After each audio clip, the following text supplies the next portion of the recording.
Ako papunta Cubao eh. Oo. Diyan, pagdating sa Barbara na pupuno ako, 4 na pasayro lang eh. Papunta rito? Hindi, papunta ron. Papunta ron? Oo, nag-uulo-ulo ako, 50, Cubao. 50. Makaano nga pag ano?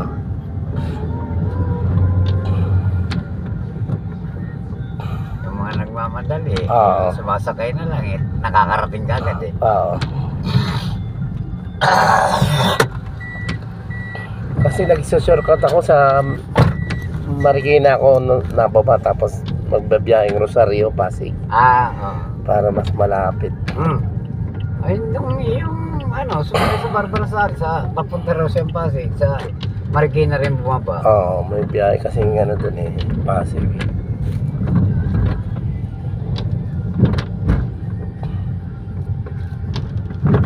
Ito yung babae ka, pupunta raw siya ng Pasig.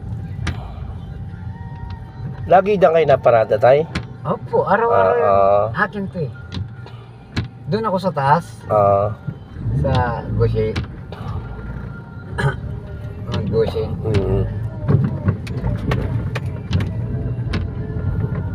Kilala ko yun. Papaparking dyan si George. Oo. Si George. Oo.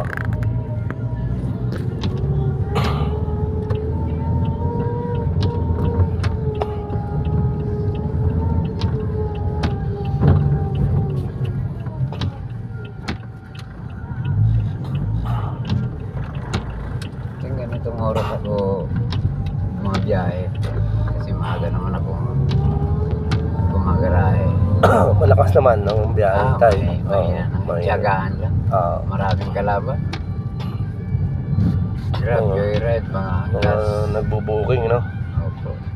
Pag tag-ulan, ganun din. akala mo malakas dahil yung mga motor nagtatago. Yung Grab naman, yung mga gusto mag-taxi, nagbubuk na lang dahil kaysa susunduin, kaysa lalabas pa sila. Kami tiyagaan lang, pila-pila. Ang tuman lang ngayon eh, no? Ayaw po. Dati yung pila-pila pa eh. Dati wala naman eh. Maghapon, nakakauwi ka ng libo-libo sa pamilya ngayon. Mahirap na, 500 nga lang, mahirap na. Kaya lang, pambao-bao lang ng mga tinatanong ko kung saan papunta ito. Sabi sa, dyan lang sa court. Galing siya doon? Opo. Ano ka na nahihiya? Mahiya. Mahiyain babae, bata pa. Dito lang ako tayo. Dito ka na lang. Opo. Salamat. Ingat po kayo tayo. Okay, maraming.